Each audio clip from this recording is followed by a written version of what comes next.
a show that tackles the big issues affecting the BVI and the rest of the Caribbean.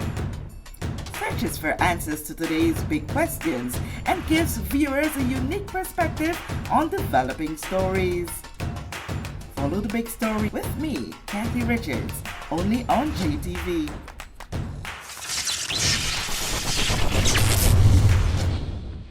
This show is brought to you by the National Bank of the Virgin Islands, Cyril B. Ramney Tertola Pier Park, NV Salon Spa Nail and Barbershop, HOV Medical, and Digicel. Sign up for Digicel Plus Home Light Bundles, faster internet, movies, and sports. This is the big story. I'm Kathy Richards. I want to thank you so much for joining us for today's edition. Back in the studio with me is Mrs. Shana Smith Archer. I always have to start off by asking how are you, but the beautiful bright smile this morning tells it all about you. Yeah, just came off of vacation a few days ago. I know that to be something. Yeah, I was playing tourist in Florida. I went to the Formula One racing this last weekend. So that was something that was been on my bucket list as a new hobby. I like anything with speed, Catty. So boats, cars. Well, the only thing I'm not into is plane racing, but that's okay. You like bikes as well? Yes, anything with racing. So, got into watching it on Netflix with the documentary on the Formula One racing. Mm-hmm. And it was like, hey, Miami's close to home. Let's catch a flight. So it was a really good experience. So, and I think that's, for me, one of the things that also helps me to appreciate home and understand, how tourists go out, come for an experience, enjoy themselves. And, that's why we do what we do, to make sure they have a good experience. Yes, and it's all about keeping that balance with your life so that we could sit down and talk about other hard stuff when it comes to that. Exactly. You would have had that breather. Yes. You relax. Exactly. Florida says goodbye to you, and you're here now. Exactly. Oh, gosh, did you miss the flooding? Diane, I came in probably 2-3 hours before because I literally left Florida at 5:40. So by the time I got to Tortola at 12 something, I was already in West End. But but the rain had set in, so it wasn't until I started seeing the pictures that I realized what was happening. Oh, thank God you reached in time. Yes. But you could imagine what the business community is saying. I guess these are discussions that you guys also have around the table in the chamber. Yeah, it's definitely something that is concerning now. I think since 2018, I know there have been consultations about addressing the issue of flooding. It's not just about cleaning guts, but also about maintaining the drains. Oftentimes we see, literally grass growing out of the drainage, which says to you that there's essentially muck enough that is supporting vegetation. So if the system that you have is not able to run at capacity, it's going to basically back up. So we have to do a better job because it's definitely having cost implications to businesses if they're experiencing flooding every time there's rain. So it may not just be about heavy rains, Kathy, but just making sure that wherever we need to be redirecting the water as it stands now, because essentially we can't wait for any long-term projects that may be coming maybe in a year or so, but that we need to address what the issues are now and try to mitigate them. Okay. How this has been impacting businesses from what you have been hearing from them, and how the chamber can play an active role in that advocacy to make sure that, business get to safeguard it and stay already trying to survive on. Yeah. So what we're seeing is that, especially in those areas, so we know specifically we're seeing a lot of flooding along Main Street now. Whatever the issue is, whether this is more runoff coming off of Joe's Hill Road or changes that may have been made around the Crab Lot area, that water has to be redirected somewhere. And again, if the guts aren't able to carry capacity, the water has to overflow elsewhere. So all that central area up in Upper Main Street, I heard, there was a lot around the Castro Street area. Again, those drains on the side, under the sidewalk, been a while since I've seen them cleaned out. So again, we have the access hatches. Those need to be lifted and basically cleared out every few months, because essentially with every rain, it might not have flooding, but it does have debris and mud that will go down into the drain. So we have to, consistently. So what we're going to be lobbying for is that the resources be given to the Ministry of Communication and Works, Public Works Department, so that they could do what they have to do. Because sometimes it's just a lack of resources. I don't think it's that people aren't seeing what's happening or don't know what needs to be taken care of, but money makes the mayor run. So if money and the resources, which includes people, aren't being put in the right position to do something about the problem, that might be why, we're kind of seeing a delayed reaction to it. We also want to see things like, I think it was Passer, there's a pile of dirt that was cleared out of the road, and I don't think it was with the last flood, it was actually the last set of rains before, that we're sending out the backhoes to clear the roads, but they're only piling the dirt on the side of the road. And with the next set of rain, it's going to slowly start to run back down this side. So again, once that dirt is on the sides of the road, the water can't run off the road. So it's actually flooding the road. So for us now, this is a matter of safeguarding not just lives, but livelihoods, because again, you're impacting businesses. Some businesses might need to either think of relocating or possibly getting flood insurance because of this recurring problem that's happening. So we really want to hear more from the government side in terms of what are the actions that are going to be done in the immediate term. It's a couple weeks out from hurricane season, Kathy. So it is unfortunately here. Persons are very anxious about, what can we expect? What do we, because there's only so much they can do. And again, like I'm saying, short of relocating your business, finding accommodations in town, we know how limited those options are. So it's something that, is really causing a lot of stress. So we do need to see something done as far as it relates to, how are we going to not just upgrade the infrastructure, but to also look at how do we properly maintain it, and doing the right things in the right places, I would say. Yeah, the topic of flood insurance is one has been coming up from following the hurricanes of 2017, and I remember this was formed part of the discussion at the time. It was BVI, CCHA, as it relates to having business have some sort of insurance, not just the regular, but adding flood insurance. Have you seen an increase, or have you heard from businesses that now they have taken up this budget that was recommended? Well, after the hurricanes, all insurance went up. And I think that was probably one of the biggest changes in operating costs that persons have been experiencing, because again, we're in a hurricane zone, and because of climate change, the frequency and the intensity of these storms are becoming something that insurance companies themselves are having stress about, because what would have been something that might have been maybe 2 major storms a year, sometimes we're seeing 5 storms kick off and one major one. So there's that payout that has to happen, and again, all of those things affect their ability to be sustainable. So I don't know that I've heard persons taking a heavier interest in flood insurance, because again, just the property insurance went up. So the ability for you to take on the additional costs was probably something that wasn't done, and they're trying to mitigate in other ways. Like, for example, I went to the hairdresser this weekend and I saw sandbags. So that for me was where I was like, yeah, there's a lot of angst around, what we can expect for the season.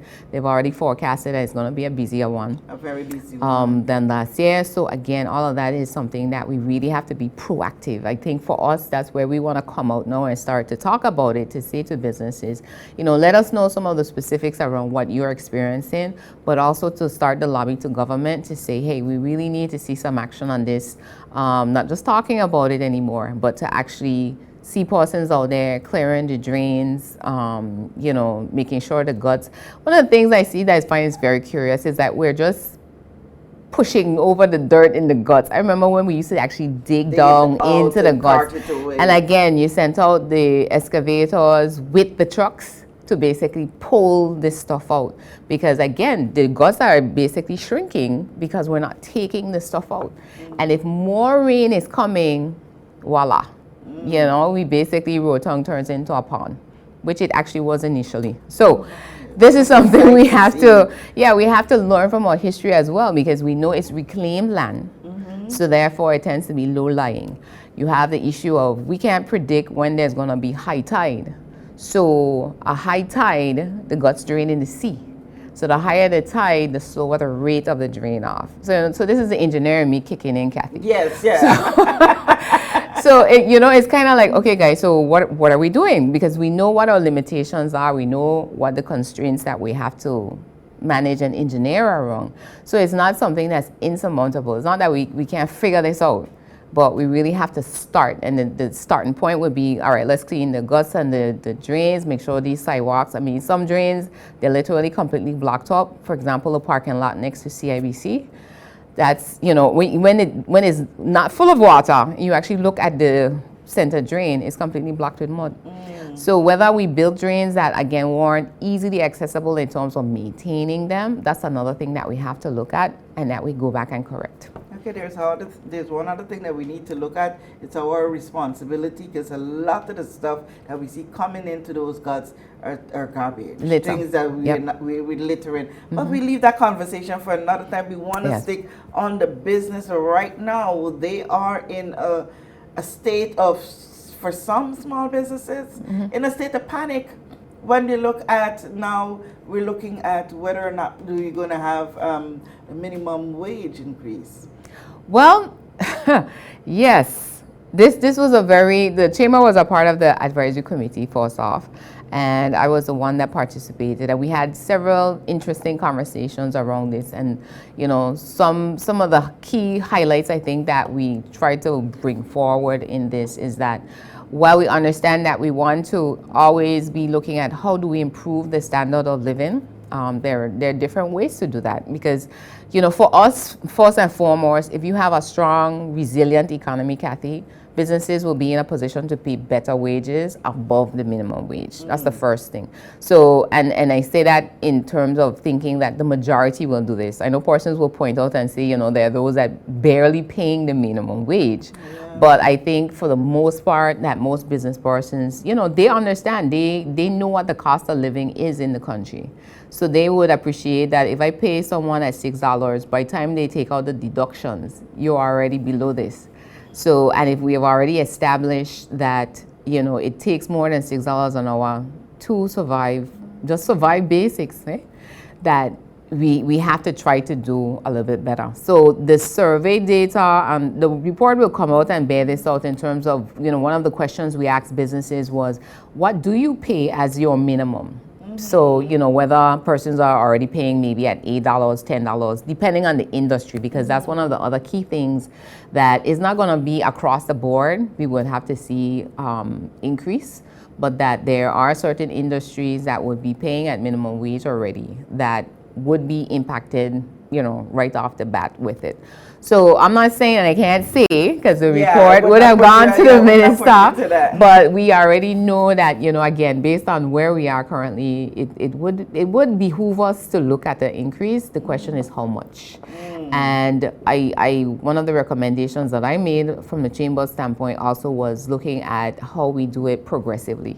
So whether we do a percentage for the next few years to bring it up, because again, our economy is still recovering from the hurricanes and the pandemic, whether people believe it or not. No, but it's evident. It's all around us. So from a business standpoint, businesses are still building back up their savings and their reserves because, there was very little assistance received from the government. So persons basically had to survive off of their own cash reserve that they would have had in their business. Sometimes they even went into personal because, we heard a lot of stories where it really was a race of survival. And, businesses, the business person might say, hey, to take care of myself, I could just close my business and preserve myself. But then if you had, even if it's just 5 employees, that's impacting maybe 20 other people because these people have families. Some of them are here, some of them are not here. So is that trickle-down effect in terms of, again, that's why I say, the heart of a business person usually is in the right place because we provide not just goods and services, but we provide employment. We provide the tax revenue. So if we go out of business, there is a major ripple effect throughout the economy and the society as a whole. So, what's going to happen next as far as the minimum wage? I would say persons, take a deep breath. Let's wait. Take a deep breath because I know they're holding the breath right now. Yeah, so let's take a deep breath. Let's wait to see again, what the decision is, because the advisory committee would have made a recommendation, and it's now for the cabinet to go over it, again, speak with their economists and say, hey, are we in a position to make this move as far as a policy decision, and how best do we go about it, right? Because again, we do want to see our standard of living increases, because it affects businesses in a positive way as well, where if you have more income to spend, then you're able to do more business, right? So it is it is a win-win as long as it is at a level that businesses can sustain, right? So that's essentially what what the situation is, and where we want to see things, where we would like to see things happen. Because again, if the economy is doing well, persons are seeing, let's say, for example, in tourism, we're hearing about the numbers. The spend actually is a different thing, and we're working on a project right now in the chamber actually to do an economic study, because we really need to know, industry by industry, how well are we doing? Look at the employment numbers. How are these things in terms of, from a policy decision, where do we need to push? On my way here, I actually was thinking about the emerging industries like agriculture. And in listening to the news, the US is now imposing what we call tariffs on Chinese imports. And the reason they do that is essentially to protect US businesses, right? Yeah. Because it makes it more expensive to import Chinese goods into the country. So, I said, hey, I wonder what would be the policy that needed to be, basically pushed for as it relates to agriculture. Because first we need to invest into the agricultural businesses, so the farmers, whatever subsidies they need, that's something we need to do first to ramp up the supply. Because we know the demand is there. Oh, yes. We're bringing in tens of millions of dollars in food, every couple months. So it is that the demand is there. So what we need to work on now is the supply chain. Because once we're able to start to produce, let's just pick chickens, eggs, all of these are things that are constantly coming in. And we know it's healthier for us if it's produced locally. Yeah. So if we start with that, and then we look at, okay, so from a tariff standpoint, how do we help to bring up their competitiveness? Because having the home field advantage doesn't work out in this instance, because it's still cheaper to purchase it and bring it in, as expensive as it is to ship right now. So that says to me now, again, there needs to be a policy discussion. So we heard earlier this year that the Junior Minister for Agriculture and Fishery say that they're working on a plan. So we're going to wait until that plan comes out. But those are the types of things that we're going to be looking at in terms of, what are the policies going to be that are going to actually empower businesses to do greater business. And again, as businesses grow, it means the economy is growing. Yeah. The economy doesn't grow because we get more visitors automatically. Because if we have an increase in visitors, but they're not spending, regardless of whether they're overnight or cruise, the spend is actually the big factor. Yeah, and that's what the economy measures. How much money is basically circulating. And new money too. Exactly. And because our economy, we don't manufacture necessarily a lot of things here to export, right? The money now has to come in through financial services. Again, we're exporting financial services, we're exporting tourism. So that's people doing businesses here. And that money now goes into the business and starts to circulate. Yeah. It's a lot. It's a lot to deal with. Yeah, this year is really a lot on the, I think, on the plates of our business owners. But we have some highlights that are coming up, and we're excited about the Trade Expo. Yeah, so, I was going to leave trade for last because I know that you are integrally involved in the capacity building session which you just came off of. Okay. Yes. So let's touch on the trade mission. So. Yeah. CARICHAM, which is the Caribbean Chambers of Commerce, that is a regional chamber, so to speak, that we're a part of since 2019. We had a virtual trade mission. Mm-hmm. And basically what we did is we used a Zoom platform, and they created breakout rooms. So let's say if you're from Guyana, I'm from the BVI, you can come over into my breakout room and we can talk business, or I can go over into your breakout room. We had a directory of all the, by country, the businesses and the type of services or products that they produce. You know, I had a conversation, for example, with a person from, I think it was Suriname, and they were interested in exporting charcoal, barbecue charcoal. Yeah. So it was really interesting. Again, most of these are small businesses, so micro, small, medium-sized businesses that were part of the event yesterday. And a lot of persons, you know, they were able to make some connections. Might not have immediate sale leads, but it is something that, again, it helps you either have sales opportunities or business opportunity. And again, this is how trade happens. It's not the business to business level, even outside of your market. So persons that might be interested that they do have a product or service that they can export, these are the types of events that they should participate in. So, you know, there's already been talk about doing more before the end of the year. So encouraging persons to keep their ears out and check out our website. We're always updating our calendar every time we have any new events that are coming up. So we had a nice group of people. So we had a good group. Some persons, again, business people are so busy. Yeah. They're able to pop in for our time and then go. Yeah, but it was, we had about 9 persons that initially that signed up to participate in it. And overall, I think it was 10 countries and 80 businesses. So it was really great in terms of the response, I think, overall regionally. And that was one of the things that, you know, excited us as chamber members, that, you know, this is how we can help push trade, because once that business to business transactions start, then we're able to say to our governments, hey, we need a trade policy here, we need a trade agreement here, because this is going to help us to make these transactions happen a lot easier. Okay, Right? well, kudos to the, well, we want to say it now, kudos to the pandemic era. And It helped move us, move us in that direction. Virtual space that, you know, so much can happen, but yet we still love the in-person. You know, it also brings business to different countries when you have the groups come down in large number for conferences and stuff like that. But in the meantime and in between time, we are going to go by BVI Trade and Expo. Yeah, so this is the in-person event now I'm all excited about. So again, this is like our local trade mission, so to speak, where we have had over the years the annual by BVI Trade Expo. We were very excited last year, Kathy, to be able to bring it back, because again, it was stopped by the hurricanes and the pandemic. Just when we thought we were going to be able to do it again, the pandemic came in.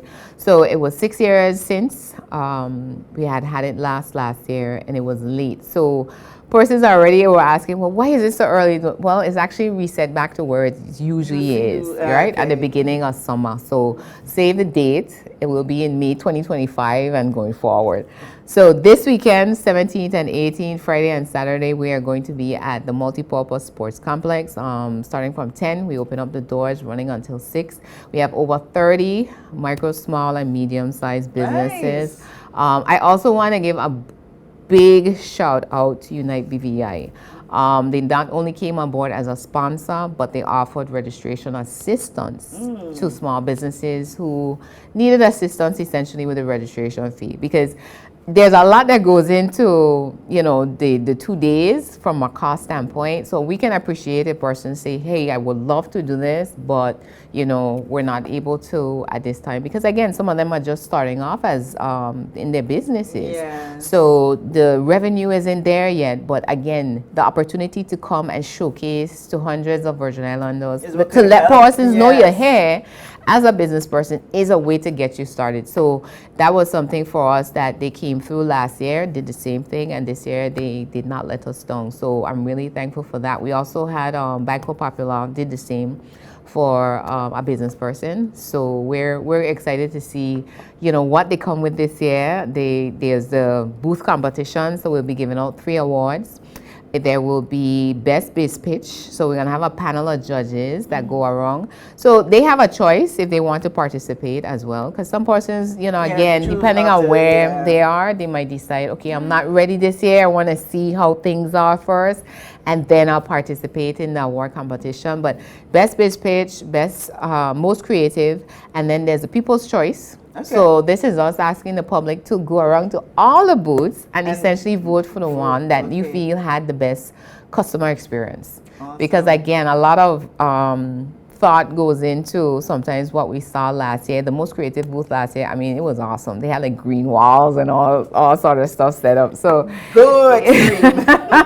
and the weather was against us that year in November too. Last year, that was when we were supposed to have a hurricane one weekend, and then we postponed to the next weekend, and then we had heavy rains, but we were like, we're going to persevere. So I am praying for sunny weather this weekend. So that again persons can come out, and it's also a busy weekend. Someone reminded me we have a lot of other social activities happening, but just even if it's just 15-20 minutes, pop in and see let's show some love. The theme of our expo now that we've adopted is called Celebrating the Virgin Islands Entrepreneurial Spirit. The opening ceremony on the Friday at 11. I'm encouraging everyone to come out, because another thing that we're doing that's new is called Chamber Hero Award. So we will be recognizing one of our business persons in the community. I'm going to leave it as a surprise. If they want to know, they have to come. But yes, we decided, again, this is a way to encourage us, encourage ourselves. This is the community saying, hey, we recognize, we see you. We see what you've been doing. We appreciate what you've been doing, because again, business, people think that some persons just do it for money. And again, there are probably those that do. But there are also a lot more, I think, that do it for the love of community, because it gives them, the business, gives them the resources to give back. And you might not be able to have done that as an individual. So that's what I think, again, that's one of the other elements of what businesses contribute to the community. Persons can't call Amazon and ask for a sponsor for a pageant. Oh, no. So, but we're going to call, Clarence Thomas, Right Way, Joma, you name it, the banks, even the smaller ones, because again, we know you. So we figure even if it's $100, I'm going to give you something to help you. Package from your small donations, exactly, prices, exactly. So again, that's all part of what businesses bring to our community. So it's important that we support them so that they can support us. All right. So it's a BBTE by BVI Trade Expo. That's happening this weekend. Yes. I anticipate great things listening to what you would have said there. We're looking forward to the prizes and surprises that are going to be happening. When is the judging of is it Saturday or Friday? So the judging is going to take place on the Friday? But the awards we will give them out on Saturday afternoon before we close out the expo. So it'll probably be around 5 o'clock. Okay, so come with your pom-poms and stuff. Yes, to cheer on your choice. Shayna, always a pleasure having you on set. A quick wrap, chat up about quite a number of things in that small time. But I wish the Chamber every continued success. Thank you. Look forward to this weekend especially. Thanks for having us. Kathy, we're going to be looking out for you, because again, persons going to be wanting to see what's happening. So definitely. We're gonna do a couple lives to entice them to come through, because there's nothing like being there, I think. And again, Trade Expo is one of the things we want to use this is as a training ground as sorts. So that persons, again, when we do have the in-person regional Trade Expos, they know what to expect. They understand how you prepare yourself and what you would do. Okay, awesome. Again, thank you, Shayna, and I want to thank you for taking some time to be with us here for The Big Story. I'm Kathy Richards. We know that where you choose to bank matters, and it is your vote on what your funds do in strengthening our community. As your official Bank of Paradise, we invest and support the lifeblood of our economy by helping in the realization of personal goals for homeownership, education, and entrepreneurial visions, which support small businesses. We make it our place to connect with persons and worthy causes, and we have been doing so for more than 30 years. Where your money goes and what your dollars empower are your choice. And we thank you for choosing us, a bank that gives where it matters the most, for you, for our community, and a happier tomorrow. The National Bank of the Virgin Islands.